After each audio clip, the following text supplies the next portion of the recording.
على رسول الله وعلى آله وأصحابه ومن والاه أشهد أن لا إله إلا الله وأشهد أن محمدا عبده ورسوله الذي لا نبي ولا رسول بعده.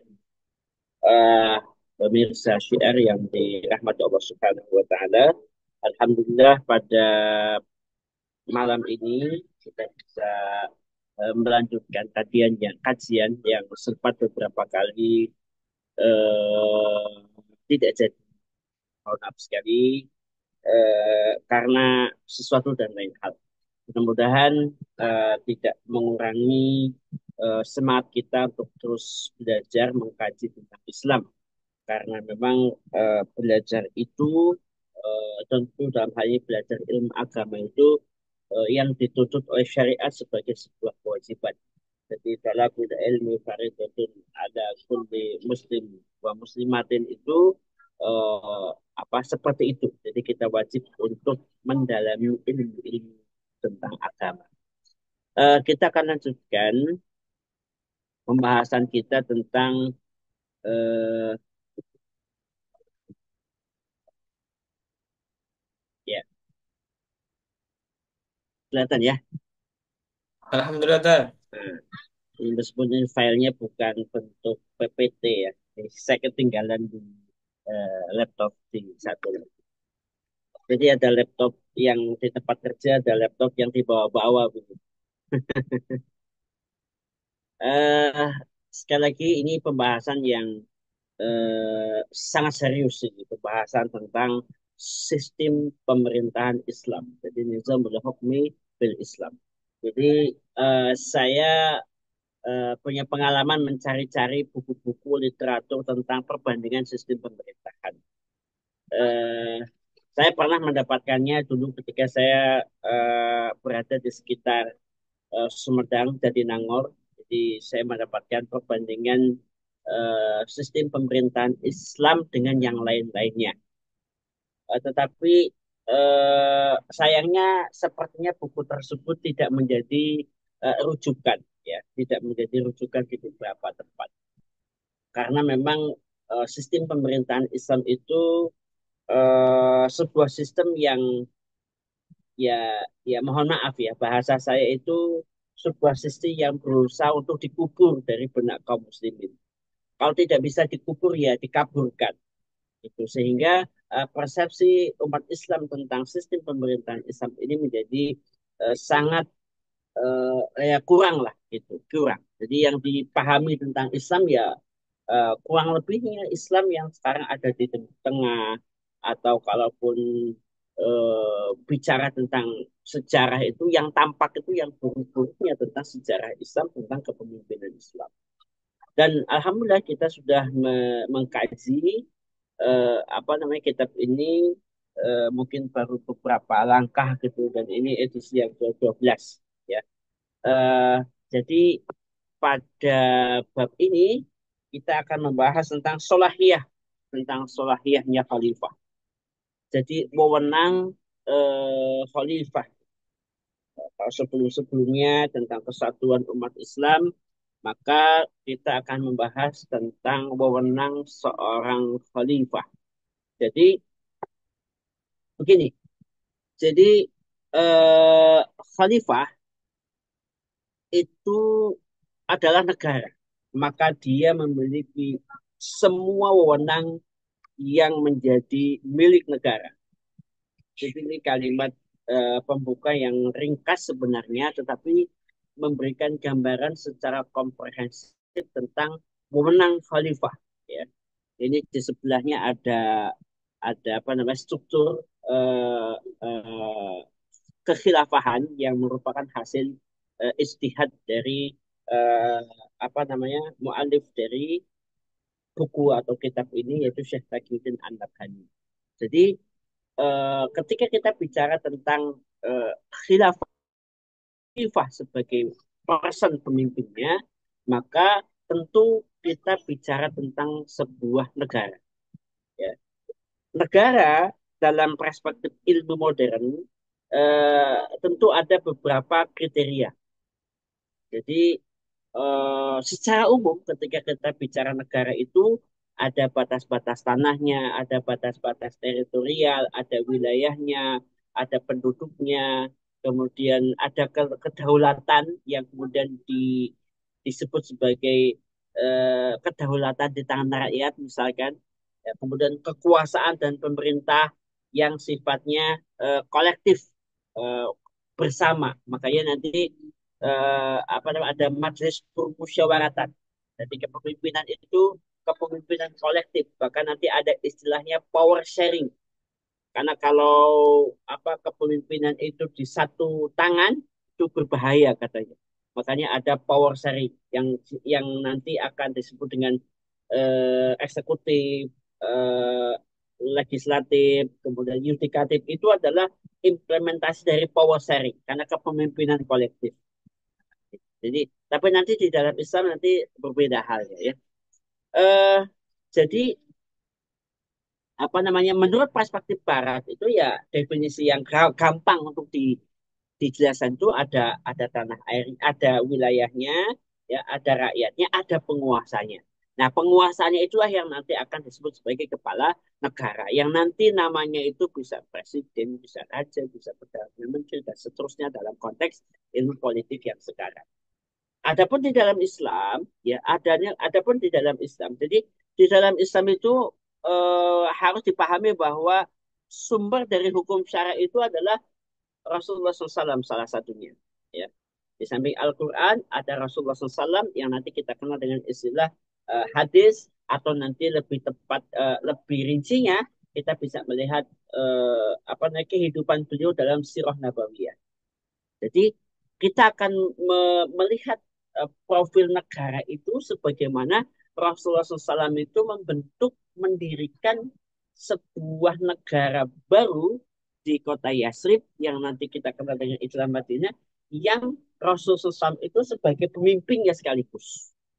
Jadi negaranya Rasul yang nanti disebut dengan Daulah Islam itu adalah negara yang memang Rasul punya kuasa penuh di dalamnya itu ya sehingga tentu apa namanya ini dalam konteks awalnya Rasul karena Nabi itu sebagai teladan kita. Adapun nanti dalam implementasi di era modern tentu akan lebih kompleks ya.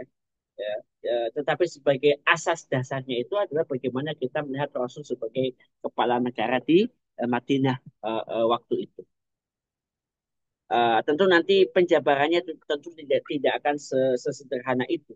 Jadi kalau ada yang namanya wasiqah Madinah atau apa namanya piagam Madinah itu yang beberapa poin itu kan semacam perjanjian terbuka yang oleh beberapa orang itu ya, dianggap sebagai ya perjanjian autentik pertama di dunia.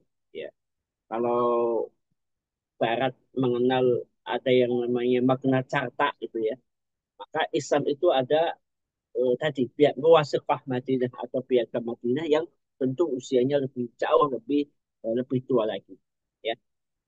Negara dalam perspektif Islam eh, apa namanya memang sebatas tentang kekuasaan. Jadi pemimpinnya itu, pemimpin di dalam Islam itu, pemimpin tertinggi di dalam Islam, waktu itu adalah Rasulullah SAW, itu punya kekuasaan penuh. Ya.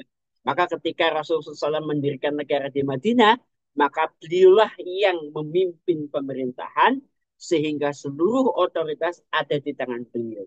Karena ya semua wewenang itu menyangkut ya banyak hal. Jadi beliau berkuasa tentang ini itu karena beliau itu adalah negaranya itu sendiri.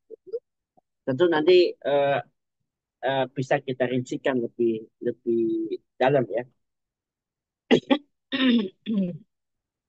Nah, eh, oh ya, tadi ada penjelasan bahwa di dalam Islam kepemimpinan itu apanya sifatnya itu personal, bukan kolektif.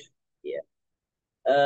Jadi kepemimpinan itu di tangan satu orang, bukan di tangan bersama-sama sebagaimana yang tadi direpresentasikan dalam power sharing sistem demokrasi itu ada kepemimpinan bersama oleh eksekutif, legislatif, dan yudikatif. di dalam Islam itu pemimpin itu personal satu yang nanti akan kita sebut sebagai khalifah atau nanti amirul mukminin.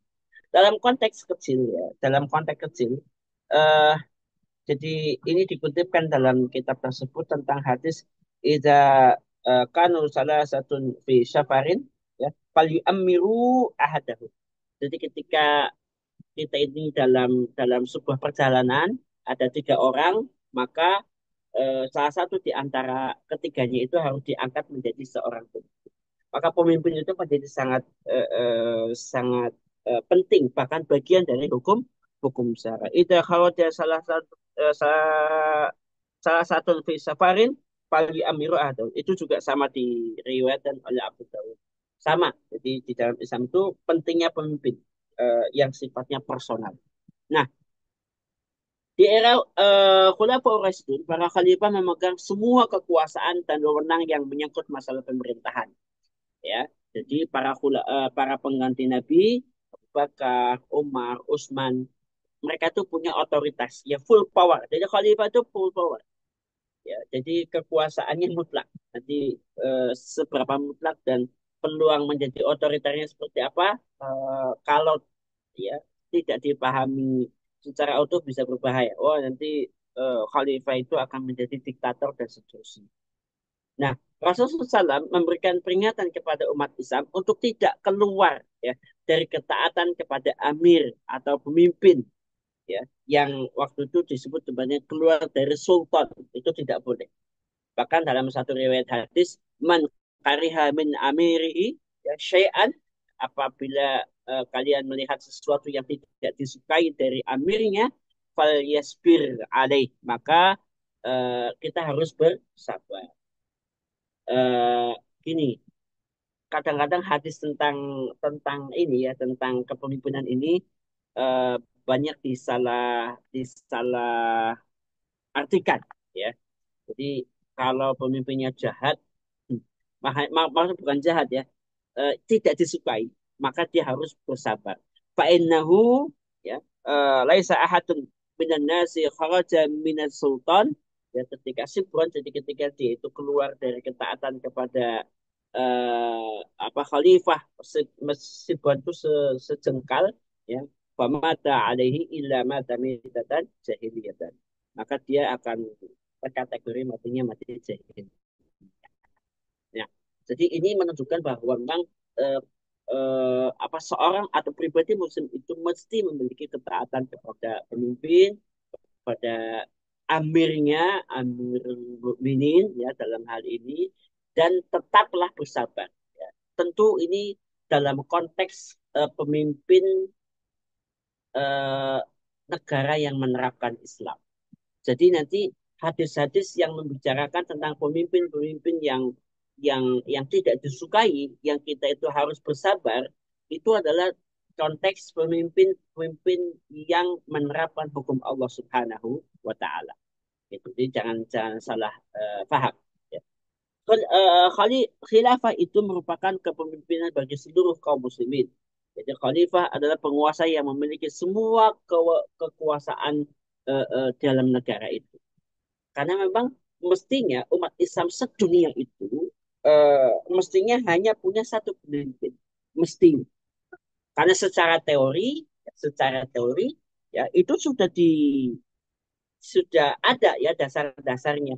Kita ini Allahnya satu, nabinya satu, Qurannya satu, kiblatnya satu.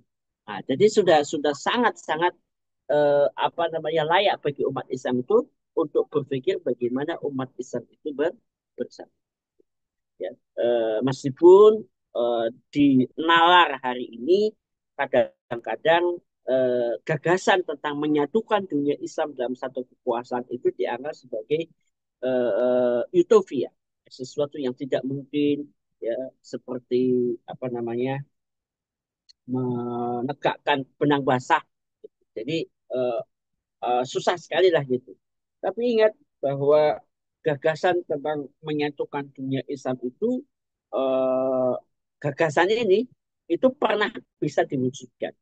Bahkan perwujudannya itu bukan waktu sebentar, tetapi ribuan tahun. Mengalahkan lamanya Bizantium berkuasa, lamanya Persia berkuasa. Jadi kepemimpinan umat Islam yang nanti kita kenal dengan istilah kekhilafahan itu sampai hampir 1400 tahun ya, 1300 tahunan. Maka inilah yang dimaksud dengan kepemimpinan Islam, negara Islam yang kita kenal dengan istilah kekhilafahan. Jadi ini sebagai kajian yang penting bagi kita supaya kita mengerti dan mengenal bagaimana sistem pemerintahan Islam itu bentuk dan wujudnya seperti apa. Maka ini macam-macam wewenang khalifah secara detail. Jadi baru kita bicara tentang wewenangnya. Yang pertama adalah ya eh, khalifah khalifah lah yang menjadikan hukum-hukum syara ya, yang ia adopsi wajib dilaksanakan. Jadi pemirsa yang dirahmati Allah Subhanahu wa taala, kita tahu bahwa hukum syara yang ada di dalam Al-Qur'an, yang ada di dalam As-Sunnah, ya, kita sekarang itu kan baru merasakan wajibnya sholat kita wajib kita kerjakan. Bahkan ada guyonan ya, guyonan. Di negara kita ini kan sholat itu apa ya? Hukumnya bukan wajib, hukumnya itu boleh. Jadi boleh sholat, boleh tidak. Jadi kalau puasa ya puasa itu sebenarnya hukumnya boleh, boleh puasa boleh tidak kan gitu. Gitu. Tapi nanti khalifah ketika khalifah itu berkuasa maka dialah yang akan mewajibkan seluruh hukum-hukum Allah Subhanahu wa taala menerapkan. Yang wajib dia ditegakkan, yang haram ya harus dijauhi dan ditinggalkan. Tidak seperti sekarang. Jadi bahkan terbalik-balik sekarang itu. Jadi kalau di dalam Islam itu zakat itu kan hukumnya di dalam teorinya wajib, tapi faktanya hari ini zakat itu hukumnya juga boleh, boleh zakat, boleh tidak. Yang wajib itu apa? Bayar pajak kan begitu. Gitu. Hukum yang lain untuk yang lebih umum dalam sosial yang mungkin paling mudah kita lihat hukum menutup aurat bagi ahwat, bagi muslimah yang sudah akil balik, itu kan teorinya wajib. Tapi hari ini kita mendapati hukumnya boleh juga. Gitu. Mau pakai jilbab boleh, menutup aurat boleh, enggak juga enggak apa-apa. Bahkan menutup aurat itu boleh, yang wajib apa? Pakai helm. Gitu. Makanya pernah ada challenge, pernah ada tantangan. Coba nanti dites ya, apa ibu-ibu ya satu suruh pakai menutup aurat secara sempurna ya, pakai motor ke tengah kota, kemudian ada ibu-ibu pakai helm, nggak perlu pakai menutup aurat. Kira-kira siapa nanti yang akan ditangkap? Nah, yang mau ditilang, kira-kira ini menunjukkan bahwa syariat itu hari ini hukumnya tidak wajib, banyak yang wajib tapi jadi tidak wajib. Maka khalifahlah nanti yang menjadikan hukum-hukum syariat itu menjadi wajib untuk dilaksanakan. Sehingga semua undang-undang itu wajib tidak boleh menyimpang dari undang-undang tersebut. Jadi apa yang sudah Allah tetapkan, apa yang sudah Rasul tetapkan, maka itu yang khalifah harus jalankan. Jadi kalau tadi itu zakatnya apa namanya eh, menjadi boleh, yang wajib itu malah pajak, maka nanti dibalik. Tahu zakat itu wajib, bahkan khud min amwalihim diambil dipaksa gitu. Jadi tugas-tugas nanti Baitul Mal itu nanti ada petugas pencatatan pajak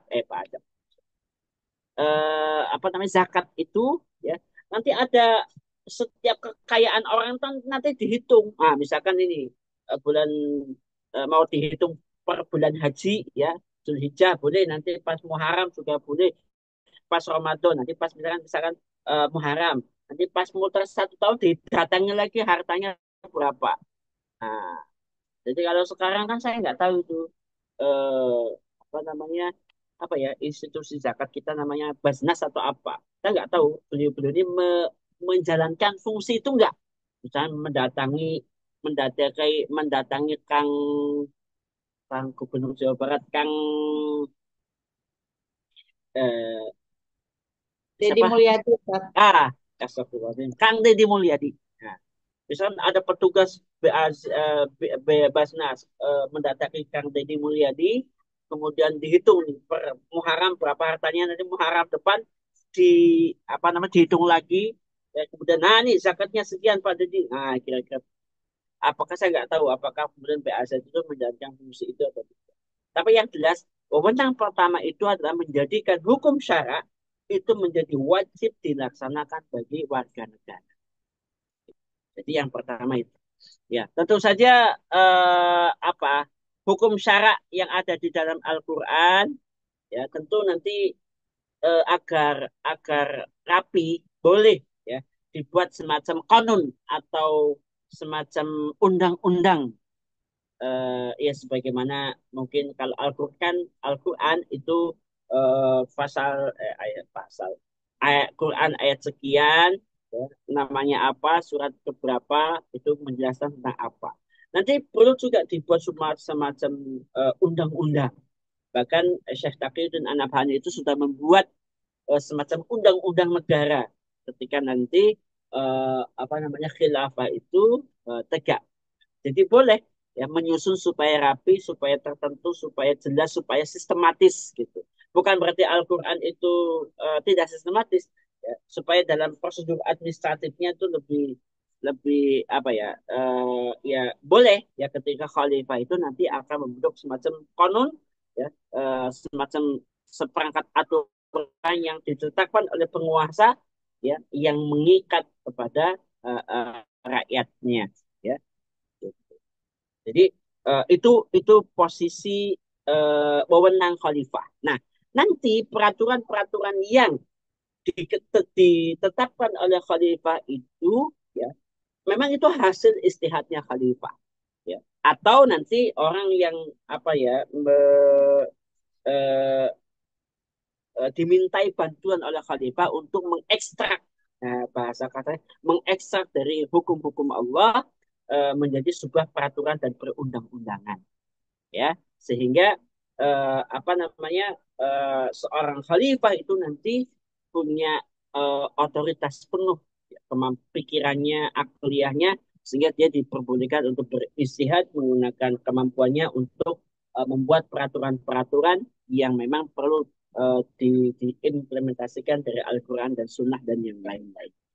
Jadi itu tugas pertama dari seorang khalifah ya menjadikan hukum syariat sebagai wajib dilaksanakan oleh masyarakat. Yang kedua, tugas seorang khalifah itu adalah menjadi penanggung jawab politik di dalam negeri ya dan sekaligus di luar negeri, termasuk memimpin apa namanya memimpin pasukan ya, mengumumkan perang, mengumumkan damai, gencatan senjata dan perjanjian-perjanjian dengan pihak luar.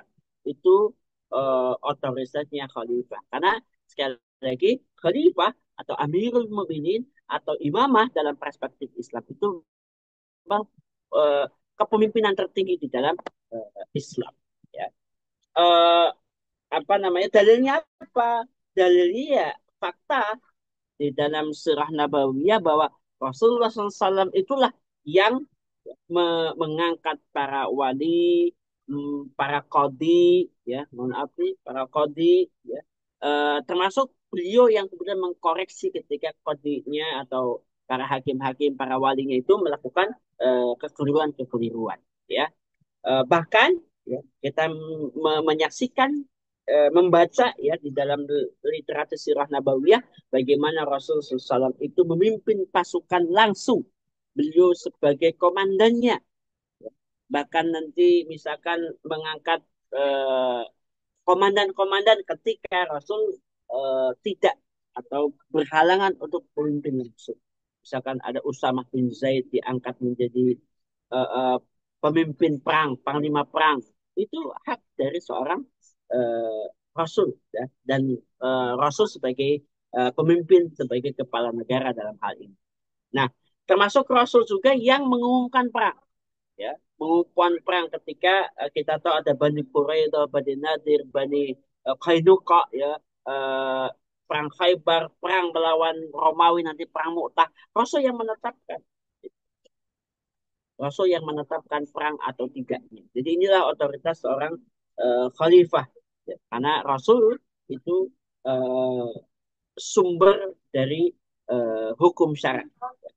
Dan beliau juga yang melakukan perjanjian-perjanjian, bahkan menolak perjanjian-perjanjian, bahkan menjatuhkan hukuman-hukuman terhadap pelanggaran perjanjian itu. Bahkan menunjuk salah satunya kan ketika menghukum siapa namanya orang-orang Yahudi Bani Quraidah itu, Rasul itu meminta siapa namanya Sa'ad bin Mu'az kalau tidak salah itu untuk menjadi hakim dan hukumannya itu hukuman mati. Gitu. Jadi ini otoritas dari khalifah dan otoritas yang kedua itu adalah tadi ya apa namanya bertanggung jawab terhadap urusan dalam dan luar negeri, mengangkat gubernur, mengangkat kodi, termasuk menjadi panglima perang dan seterusnya dan seterusnya. Kemudian wewenang yang ketiga dari seorang khalifah itu adalah menerima dan menolak duta-duta asing serta mengangkat dan memberhentikan duta-duta kaum muslimin. Jadi di dalam sejarah ya, di dalam sirah nabawiyah, Rasul Sallam itu berinteraksi dengan pihak luar, dengan pihak negara di luar Islam. Ya, salah satunya ketika Musailamah Al-Kadzab, ketika nanti ditumpas pada masa Abu Bakar eh, As-Siddiq gitu ya. Jadi ada utusan ya nggak apa-apa diterima gitu nanti apa keinginannya kemudian dinegosiasikan gitu ya. Dan beliau juga yang mengirimkan para utusan kepada raja-raja di sekitar uh, tanah Hijaz kepada Raja Heraklius, Raja Kisra, Maukokis ya. Kemudian banyak sekali raja-raja di sekeliling kota Madinah dan Mekah yang nanti apa namanya dari utusan-utusan ini menyeru kepada Islam. Juga ya beliau mengutus sahabat Nabi SAW Utsman bin Affan apa ya ketika melakukan perjanjian negosiasi eh, perjanjian Hudaybiyah. Jadi pada waktu ketika Nabi SAW itu apa namanya mau mau apa ya mau umroh lah, mau ke kota Mekah tapi tidak bisa dan tidak boleh, maka salah satu yang diutus untuk menjajaki eh, apa namanya situasi politiknya itu Utsman bin Affan sampai nanti terjadi perjanjian Hudaybiyah. Ya. Jadi eh, ini semua ya fakta-fakta dalam sirah ini menunjukkan bahwa salah satu otoritas dari seorang pemimpin khalifah itu adalah tadi menerima ataupun menolak duta, mengirimkan duta ke negara-negara di luar apa namanya sistem pemerintahan Islam. Yang keempat adalah mengangkat muawin atau apa namanya para pembantu ya para wali dan uh, karena urusan negara itu sangat berat, maka eh, sulitlah ya seorang individu itu memikul tanggung jawab itu secara apa namanya secara sendirian. Maka di dalam hal ini khalifah itu boleh ya mengangkat seorang muawin, dua orang nanti ada yang namanya muawin apa namanya tafid, ada muawin tanfid. Gitu. Jadi pembantu khalifah di urusan pemerintahan, nanti ada pembantu khalifah dalam urusan administrasi. Termasuk nanti para gubernur, para wali itu juga yang mengangkat juga khalifah. Ya. Nah, jadi inilah tanggung jawab salah satu tugasnya. Nah, Rasulullah SAW telah mengangkat para wali ini sebagai dalil. Dari mana itu? Jadi beliau mengangkat Muaz, mengangkat para sahabat, termasuk memecat ketika ada sahabat yang kalau ngimami terlalu panjang, itu juga akhirnya ganti ditegur ya. Jadi beliau tuh punya otoritas seperti itu. Dan eh, fakta sirah menyebutkan bahwa Rasul punya dua orang pembantu yang namanya Abu Bakar dan Umar dan beliau tidak pernah mengganti keduanya sampai wafat. Jadi ini menunjukkan bahwa Rasulullah SAW ini sebagai apa pemimpin negara itu punya otoritas untuk mengangkat para pembantunya yang beliau kehendaki untuk membantu urusan-urusan ketatanegaraan. Kemudian yang kelima, jadi khalifah lah yang mengangkat dan memberhentikan para qadhi qudhat, ya, qadhi ya peradilan hakim, ya. Kemudian dirjen-dirjen atau departemen panglima perang, ya, staf dan komandan yang membawa panji, dan mereka semuanya bertanggung jawab kepada khalifah, ya. Jadi tidak perlu bertanggung jawab kepada majelis umat. Jadi majelis umat itu nanti di dalam struktur khilafah itu apa namanya, kalau sekarang itu kalau dianggap DPR MPR itu tidak bertanggung jawab ke situ, tapi kepada khalifah. Ya, karena khalifah lah yang mengangkat dan yang memberhentikan posisi-posisi sebagai hakim, apa dirjen-dirjen departemen, panglima perang dan seterusnya. Dalilnya apa? Ya, dalilnya apa? Jadi Rasulullah SAW mengangkat Ali sebagai qadhi di Yaman, ya. Bahkan ada satu riwayat yang menyebutkan tentang peran qadhi, ya. Peran qadhi, ya. Dalam satu riwayat Imam Ahmad dari Amr bin As disebutkan ada dua orang yang bersengketa mendatangi Rasulullah. Kemudian Rasulullah SAW itu minta, wahai Amru, sok selesaikan oleh kamu, gitu. Wahai Rasul, engkau lebih lebih layaklah memutuskannya.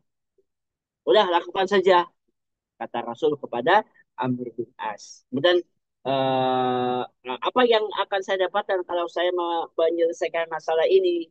Dan Nabi mengatakan, kalau engkau benar dalam memutuskan persengketaan keduanya, maka engkau akan mendapat 10 kebaikan.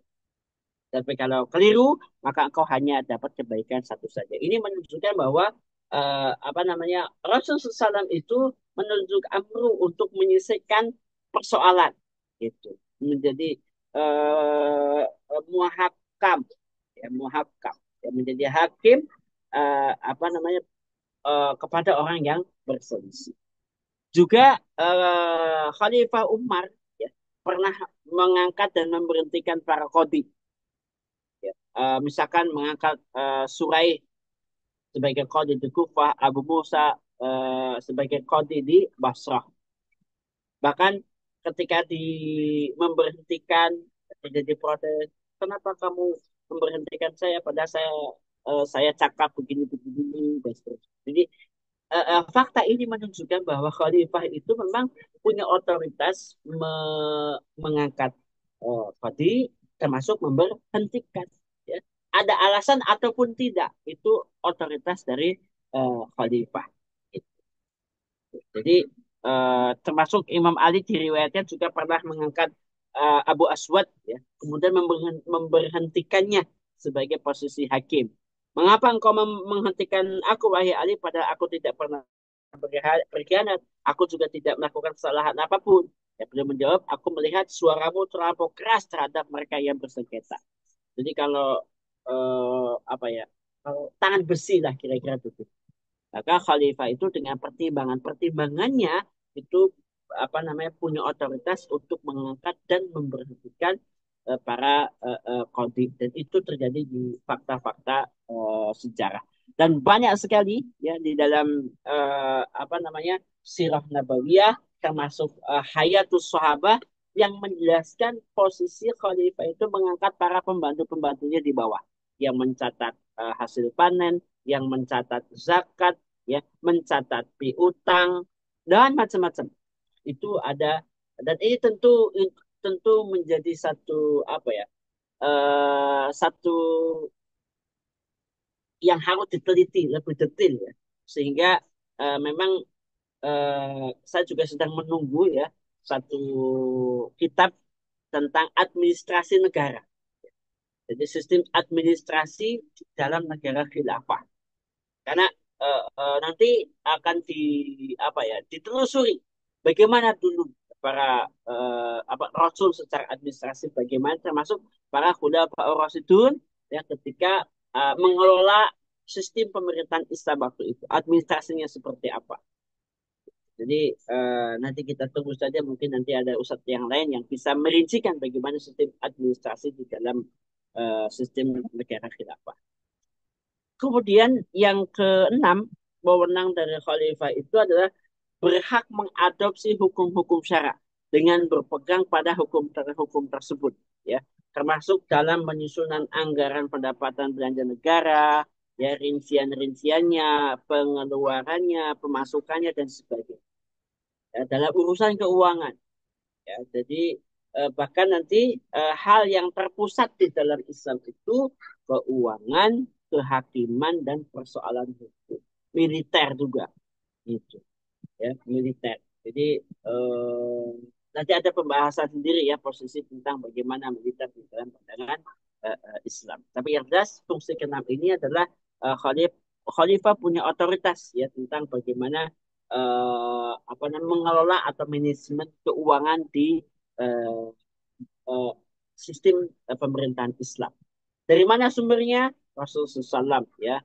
Kemudian para khulafa Rasidun ya, mereka mendapati apa namanya kebijakan-kebijakan mereka dalam pengelolaan Baitul Mal itu khas ya. Ketika mencatatnya bagaimana. Jadi ini insya Allah ya apa namanya otoritas ini akan menjadi lebih lebih apa ya lebih menyentuh ke persoalan karena nanti seorang khalifah itu akan menetapkan kebijakan-kebijakan finansialnya untuk kepentingan masyarakat, kepentingan umat. Gitu. Jadi ya kira-kira begitulah nanti mungkin ada yang eh, apa namanya memantik dengan diskusi berikutnya. Sehingga kita rangkum saja secara ringkas bahwa itulah wewenang dari khalifah ya dari wewenang khalifah ya mulai dari yang mewajibkan syariat untuk dilaksanakan ya menetapkan apa namanya menetapkan para pembantu bertanggung jawab untuk urusan dalam dan luar negeri negara khilafah ya maka ya semua itu bisa dirangkum dalam satu sabda Nabi yang diriwayatkan oleh Imam Ahmad dan Bukhari dari Abdullah bin Umar bahwa al-imam mura'in bahwa mas'ulun an ra'iyatihi bahwa imam itu adalah pelayan maka dia bertanggung jawab terhadap apa yang dilayani. Jadi tidak pemimpin itu melayani, ya, melayani, bukan dilayani. Sekarang kan memang terbalik. Jadi ya, ya artinya segala hal yang berkaitan dengan pelayanan urusan rakyat, urusan umat, maka tugas khalifah.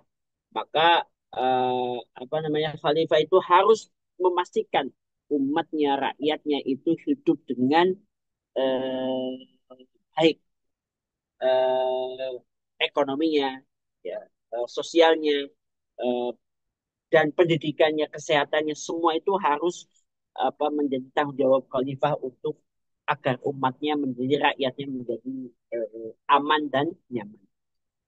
Jadi eh, untuk menjalankan itu maka khalifah itu bisa membuat apa namanya membuat apa menyusun pembantu-pembantunya membuat sistem-sistem administrasi sehingga semua urusan-urusan yang menjadi tanggung jawabnya itu lebih mudah untuk dicapai. Jadi itu kira-kira ya pembahasan tentang lima atau enam dari wewenang khalifah. Ya.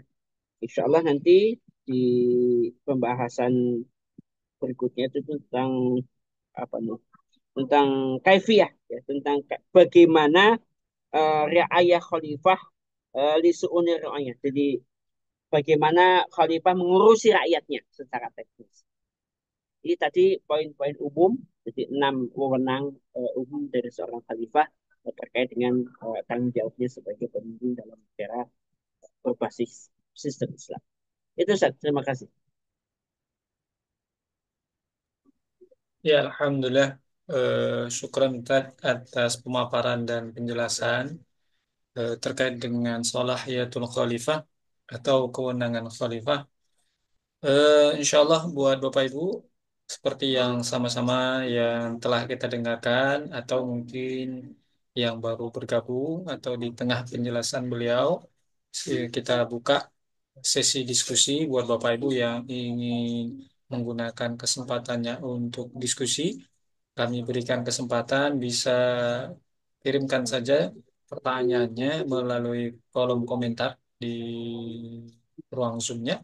Atau kalau ada yang ingin bertanya langsung eh, ke beliau, boleh juga dengan interaktif langsung di raise hand saja ya.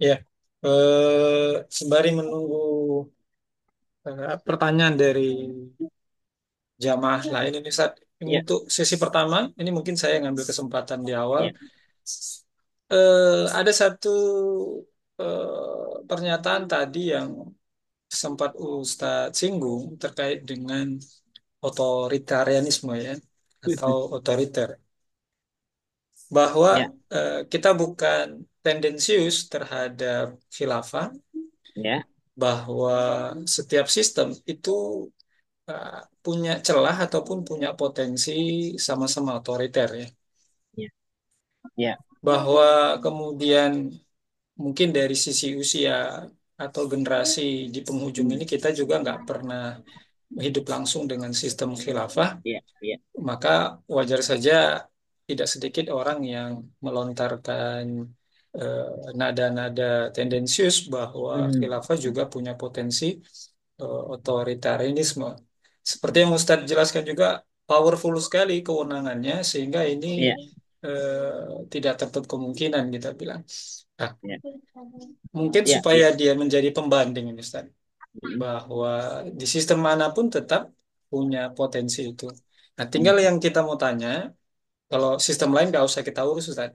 Sistem khilafah yang mau kita bahas maksudnya, Ya, bagaimana kita memberikan jaminan atau penjelasan yang lebih gamblang, lebih mudah, hmm. bahwa otoritarisme itu sesuatu Tidak akan terjadi. tidak terjadi. Ataupun Ya, kalau dia potensi terjadi, yang namanya yang menjalankan juga ya, adalah ya, ya. bukan Manusia. robot karena Ya, ini ya, ya. gimana Sat? Oke. Ini bagus sekali pertanyaannya. Jadi begini, berbeda dengan sistem politik yang sistem pemerintahan yang lain, ya. Di dalam Islam itu, jadi yang namanya asyada lisyar'i, ya. Jadi yang namanya apa namanya kedaulatan itu ada di tangan syariat. Artinya begitu. Di dalam sistem khilafah atau sistem Islam itu eh, nomor satunya itu adalah syariat Allah. Itu yang menjadi panduan. Gitu. Dan tidak boleh eh, terjadi eh, menyelisihi keduanya, Al-Quran dan Sunnah, kira-kira begitu. Nah, karena apa? Ketika terjadi menyelisihi terhadap Al-Quran dan Sunnah, apalagi sampai sampai eh, apa ya? Karena pemakzulan langsung, apa pemakzulan langsung apa ya? Pemberhentian langsung seorang khalifah itu bisa bisa dilakukan ketika ya, apa namanya satu murtad. Murtad itu pasti itu langsung dimakzulkan apa istilah sekarang itu. Yang kedua itu ketika tidak nampak lagi keadilan yang muncul kefasikan. Nah, itu sudah akan diselesaikan oleh Mahkamah Madzalim gitu. Jadi jadi meskipun khalifah itu punya kewenangan yang sangat kuat, tetapi apa namanya dalam koridor ketaatan kepada syariat Allah Subhanahu wa taala. Ketika keluar dari ketetapan Allah Subhanahu wa taala, maka Mahkamah Mazhabi itu berhak untuk mengevaluasi kinerja seorang khalifah.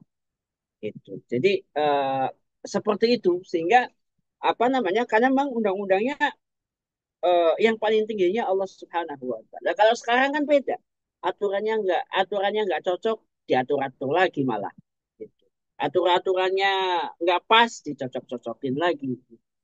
Di dalam Islam kan tidak begitu. Jadi permanen dari Allah Subhanahu wa taala dan itu relatif apa namanya akan mudah untuk mengontrol apa seorang khalifah.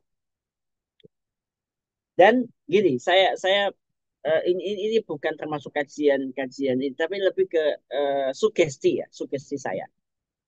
Ketika khilafah yang kelima, yang kedua ini akan tegak, ya, insya Allah tidak akan ada lagi penyimpangan-penyimpangan, insya Allah. Kenapa?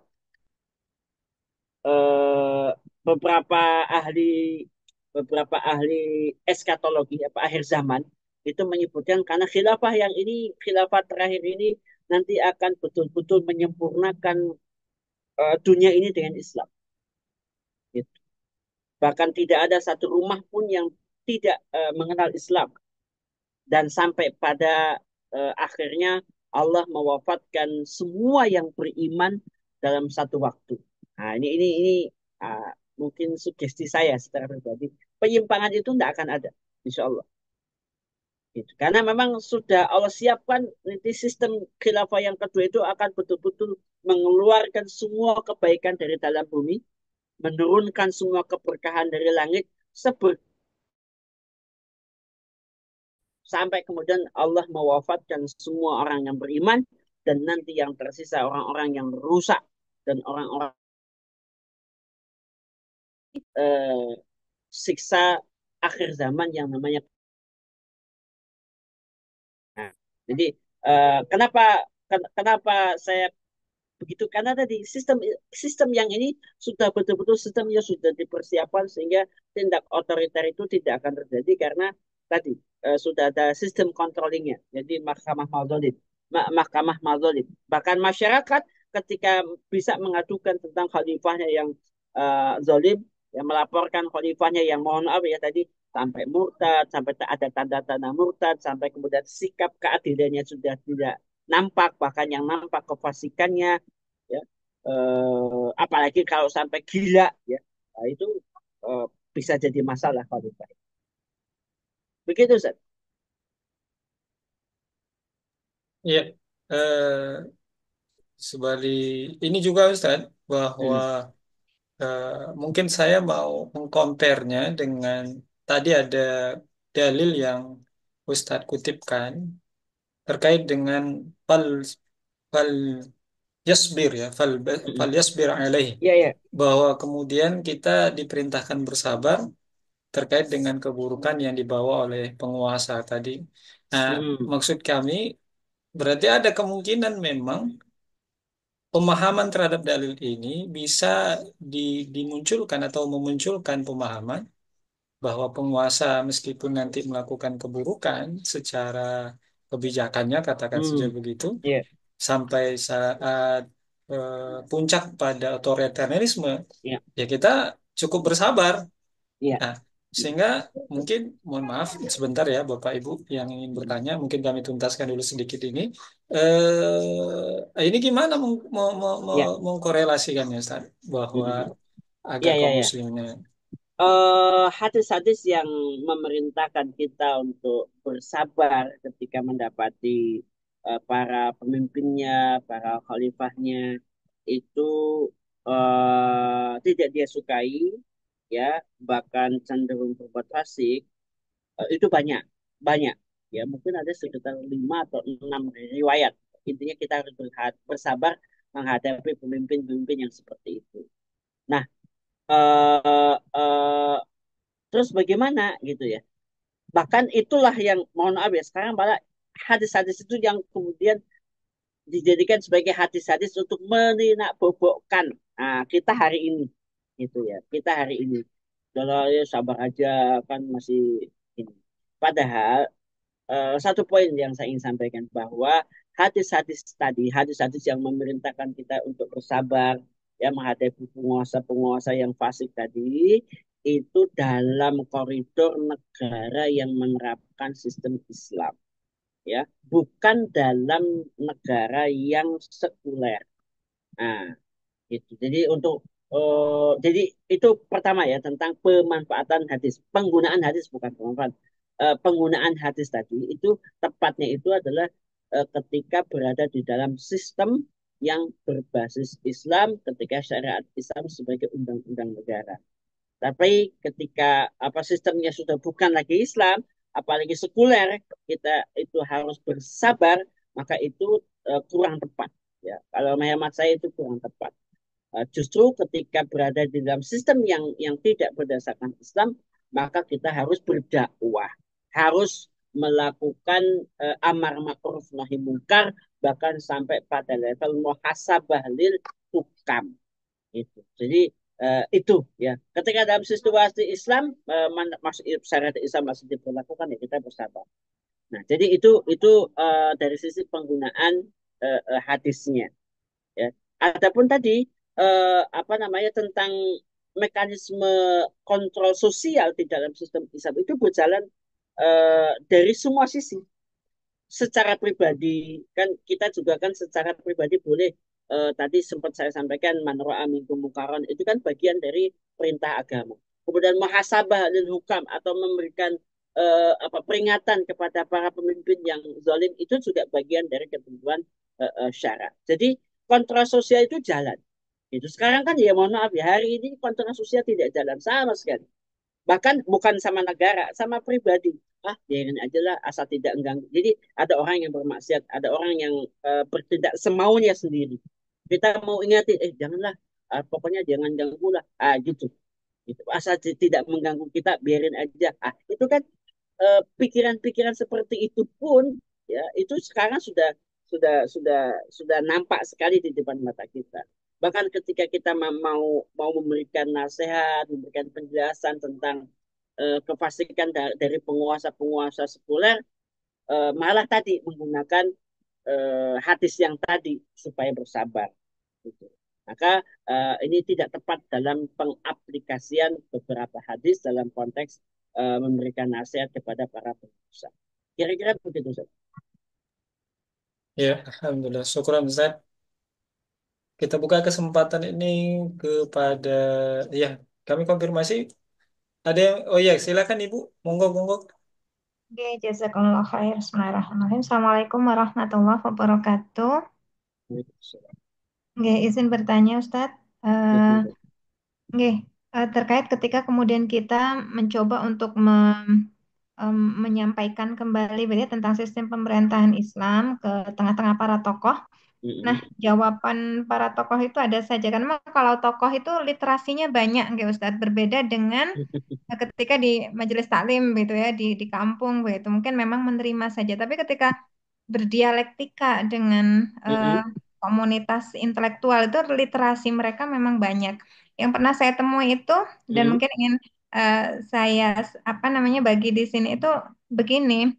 Eh, Kalau memang khilafah, konon katanya khilafah itu sistem terbaik begitu ya Mbak. Ya. Tapi kalau memang sistem terbaik, kenapa kemudian dalam sejarah perjalanannya justru banyak terjadi kecacatan? Jadi, tiga Ya, khulafaur ya, rasyidin saja ya. matinya terbunuh begitu.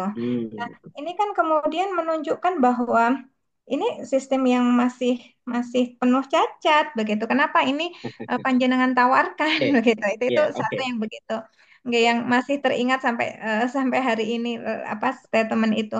Kemudian yang kedua Ustadz, ketika dengan tokoh yang lain begitu ya, itu kemudian ada yang eh, bertanya bahwa kalau memang khilafah itu mampu mensejahterakan, yaitu khilafah itu akan mengimplementasikan hukum syariat dan akan membawa kesejahteraan, kebaikan. Tapi mengapa pada masa khilafah, pada masa Rasulullah saja, Ya. juga kemudian Mm-mm. pada masa Khulafaur Rasyidin Mm-mm. masih ditemukan orang yang tidak sejahtera, gitu, masih ditemukan orang miskin. Nah, ini apakah kemudian menurut Mbak eh, syariat itu Ah, gagal, itu masih oke. tidak mampu Siap. mengentaskan atau Oke, mengangkat kesejahteraan. Itu dua siap. dua hal yang sampai hari ini membekas itu Ya, komentar ya, dari ya. para tokoh. Oke, Oke, oke, oke. oke, jazakallah khair. Baik. Ya. Begini. eh saya malah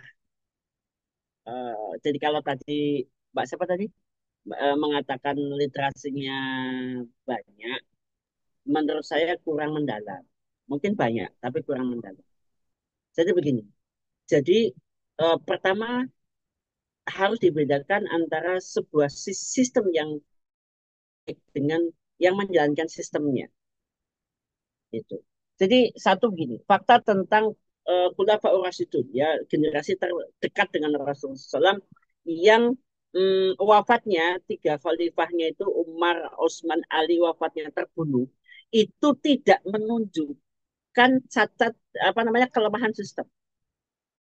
Justru menunjukkan bahwa saking solehnya para khalifah itu. Serius. Jadi saking solehnya. Dan ingat tuh ya, kekacauan yang terjadi di era Khulafaur Rasyidun itu ada aktornya. Itu ada aktornya. Ada dalangnya. Gitu. Jadi beliau-beliau mohon maaf ya, mungkin akan menafikan misalkan si Abdullah bin Sabah, Abdullah bin Ubay akan dinafikan. Pada dialah yang jadi kalau kalau ya sampai Abdullah bin Ubay eh Abdullah bin Ubay itu anaknya itu sampai ya Rasul izinkan saya memenggal kepala bapak saya kira-kira begitu. Oh jangan, kok nanti apa kata orang, kira-kira begitu. Jadi terjadinya kekacauan di dalam sistem Khulafaur Rasyidun itu bukan karena apanya kelemahan sistem, tetapi memang karena saking solehnya para sahabat, saking solehnya tidak ada pengamanan, tidak ada pengamanan. Kayak sekarang pengamanan luar biasa, gitu. Tidak ada pengamanan dan ya apa namanya apa kekacauan itu tadi ada yang mendesainnya musuh-musuh Allah Subhanahu wa taala. Jadi ketika nanti melihat perang sifil ya ketika perang Jamal itu terjadi jangan dilihat tuh para sahabat itu saling perang, harus dilihat secara komprehensif bahwa di balik itu semua ada orang-orang kalau bahasa ayat itu um, yuriduna yudfi'u nuralladzi afahim. Ada yang berusaha memadamkan cahaya Allah. Tidak mau para sahabat itu berdamai. Jadi di apa namanya berislah tidak boleh, harus berperang. Gitu. Jadi apa namanya satu itu ya. Jadi saya tidak melihat bahwa itu sebagai sebuah kelemahan sistem. Jadi kehebatan Islam itu bisa dilihat dari rentang waktu pelaksanaan Islam. Ya. 1300 tahun. Coba cari sistem pemerintahan yang lebih dari Islam. Nggak ada. Paling batas 800 tahun. Apa Byzantium kalau nggak salah. Oleh Persia 400 tahun. Gitu. Itu pun sistem zalim. Sistem perbudakan, sistem penindasan. Loh, Islam itu sistemnya dengan sistem Islam. Sistem yang memberikan rahmat. Kesejahteraannya sampai Eropa. Jadi kalau Islam meluas itu dengan futuhat, dengan mencerahkan penduduknya. Bukan menjajah dan mengeksploitasi. Itu. Jadi ngapunten. Jadi mungkin ya beliau-beliau yang membaca literasinya kurang dalam itu. Mungkin banyak tapi kurang dalam. Bahkan melihat sejarah itu dengan tendensius negatif, presiden buruk gitu. Jadi contoh ya, contoh. Saya termasuk yang agak emosi ya ketika mereka ada salah satu tokoh liberal mengomentari misalkan apa ya diskusi kepemimpinan di Sakrifah Bani Sa'idah. Memang tegang, serius, tegang memang apa tegang sampai ada yang menghunus pedang gitu. Tapi narasi yang dibangun itu yang membuat saya agak-agak kurang ajar ini orang. Contohnya narasi yang dibangun, oh jangankan kita, para sahabat, para khalifah, ketika jabatan khalifah itu ada, itu sampai bisa beradu pedang. Nah, gitu. Itu sahabat. Itu narasi yang dibangun itu seperti itu. Itu kan menurut saya sul adab gitu. Sul adab. Jadi tidak begitu. Nah, bahkan nanti ya sampaikan kepada beliau-beliau itu, ingat sejarah itu bukan sumber hukum syara. Sejarah itu bukan sumber hukum Islam. Sejarah bukan. Gitu. Sumber hukum Islam itu tetap Al-Quran, Sunnah, Ijma, Qiyas, Syar'i. Kira-kira begitu. Jadi sejarah itu hanya bisa kita gunakan sebagaimana dalam surat Yusuf sebagai ibrah. Itu sebagai pelajaran. Kalau baik ambil, kalau tidak baik tinggalkan. Gitu. Jadi saya melihat banyak penyimpangan, tapi itu bayangkan 1300 tahun. Mohon maaf ya, Kalau Indonesia Indonesia itu 70 tahun. Gitu. Ayo ditimbang, ditimbang. Ayo antara kebaikan dan keburukan. 1300 tahun. Gitu. Pernah ada era di zaman siapa namanya? Yang terkenal itu disebutkan oleh Imam Asy'uti dalam Tarikhul Khulafa itu siapa namanya? Umar bin Abdul Aziz, ya khalifah ketujuh dari Bani Umayyah. Itu sampai saking saking sejahteranya, saking baiknya kepemimpinan beliau itu sampai disebutkan oleh Imam Asy'uti itu kambing dengan serigala nyari makan bareng. Gitu. Ini bukan manusia, hewan yang harusnya predator dengan pemangsa itu malah join cari makan bareng-bareng. Itu kan luar biasa. Gitu. Wanita itu melakukan perjalanan haji, serombongan wanita aman tanpa gangguan. Nah, jadi sekali lagi barangkali tokoh tersebut banyak baca, cuma tidak mendalam dan perspektifnya begitu.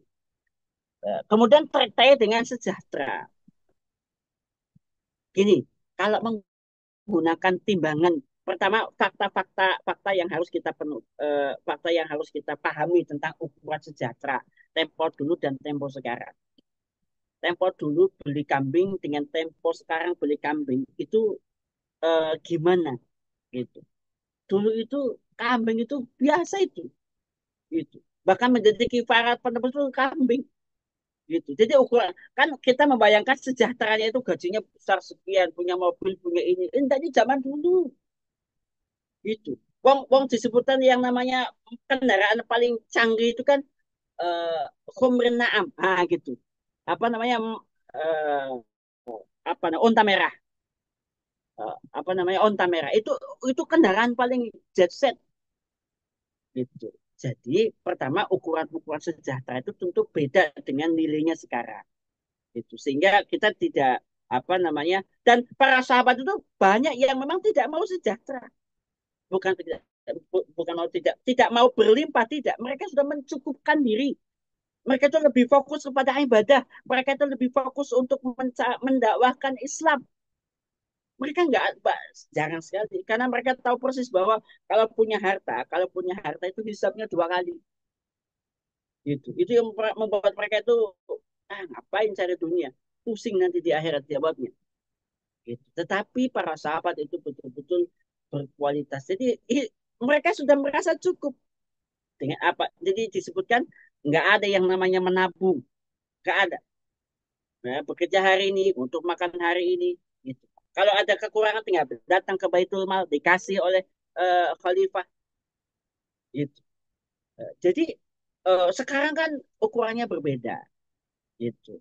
Jadi ukurannya berbeda. Jadi bayangkan ya, misalkan apa namanya kalau ngitung-ngitung santunan ya.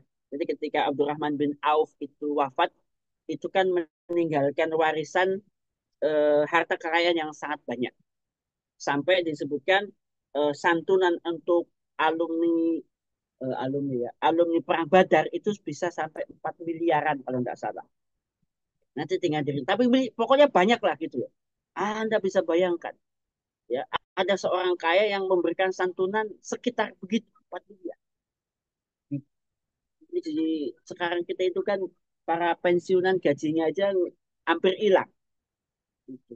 Di, ditelan sama apa namanya itu yang asabri apa namanya lupa itu yang hilang itu dikorupsi hilang. Gitu. Jadi eh, eh, tentu saja sekali lagi eh, kita harus memperbaiki literasi kita sehingga kita bisa apa namanya eh, fakta-fakta itu, fakta-fakta itu adalah kita bisa jelaskan. Tapi yang lebih prinsip begini, yang lebih prinsip dan ini urusan etika. Jadi kita ini harus yakin bahwa Allah itu akan memberikan kebaikan kepada kita. Itu masalah etika. Penerapan syariat Islam itu pasti akan memberikan kebaikan dunia akhirat. Keberkahan dari langit sudah ada. Jadi kalau kemudian ada orang yang meragukan apa ya kalau syariat Islam itu baik, nah ini eh, dari sisi etika bermasalah. Serius. Bahkan kalaulah ada perintah Allah yang secara zahir itu tidak enak, tidak mengenakkan, kita harus berpemahaman, berpandangan pasti ada kebaikan. Sampai muncul kaidah apa namanya haitsu ma yakunu syar'u takunul maslahah. Kalau ada syariat pasti ada maslahat. Kalau ada syariat Allah pasti ada maslahatnya. Gitu. Meskipun tidak kepikiran sama kita. Yang paling gampang itu dulu misalkan ada kita Nabi menyampaikan kalau minum itu sambil duduk, nggak boleh berdiri. Itu ternyata ahli apa namanya ahli medis itu menyebutkan oh ada kebaikan. Jadi banyak sekali, ya banyak sekali yang nalar kita tidak nyanda, tapi tidak nyampe, tapi kemudian terbukti bahwa setiap syariat Allah itu membawa kebaikan kepada kita. Jadi itu lebih prinsip. Gitu. Jadi kita yakin bahwa seketika Allah membuat aturan untuk kita, pasti Allah menghendaki kebaikan untuk kita. Tidak mungkin Allah menyiapkan sebuah sistem yang sistem itu malah membuat kita bersusah payah. Tidak mungkin. Nah, itu jawaban apa ya ideologisnya begitu, prinsipnya begitu. Kalau yang tadi gampang, kita bisa compare kok, kita bisa compare. Jadi kekayaan zaman dulu dengan kekayaan sekarang, standar hidup dulu dengan standar hidup sekarang, kita bisa compare. Insya Allah. Jadi sekali lagi kita tidak boleh berkecil hati, ya, wala tahinu wala tahzanu wa antumul a'launa in kuntum mu'minin. Jadi kita tidak boleh berkecil hati, tidak boleh bersedih, tidak boleh minder ketika menjelaskan tentang kehebatan Islam. Karena kita ini hakul yakin secara imani bahwa pasti benar apa yang datang dari Allah dan Rasul. Kira-kira begitu. Nggih, nggih Ustaz, jazakallah khair. Nah, iya. Ya, Alhamdulillah. Jazakallah khair. Saya coba, ini sudah jam 9:15. Nah, Gimana, Ustaz? Kita alhamdulillah. cukupkan, Ustaz? Nah, cukup nanti kita Masya Allah. ditabung dulu buat Oh, iya. waktu Insya yang Allah, akan insya datang. Allah, insya Allah. Oke, Ustaz, ada yang ingin disampaikan, Ustaz, di sesi penghujung ini? Iya, terus sekalian yang dirahmati Allah Subhanahu wa taala, eh, pembahasan tentang sistem pemerintahan Islam yang namanya khilafah itu jarang dilakukan. Bahkan nyaris khilafah itu sendiri menjadi semacam momok yang menakutkan. Jadi diskusi tentang hanya sekedar diskusi saja itu mereka ketakutan. Tapi enggak usah berkecil hati bahwa ini adalah bagian dari kajian Islam, dari sakafah Islam yang tetap harus kita pelajari. Karena bisa jadi pada era kita, pada zaman kita, kalaupun tidak pada era dan zaman kita, insya Allah generasi setelah kita ini, kita akan menyongsong berdirinya kembali sistem politik Islam yang namanya kekhilafahan. Dan untuk itu kita harus terus mempelajari tentang sakofah-sakofah Islam termasuk sistem pemerintahan dalam sistem khilafah ini. Itu saja barangkali. Terima kasih. Assalamualaikum.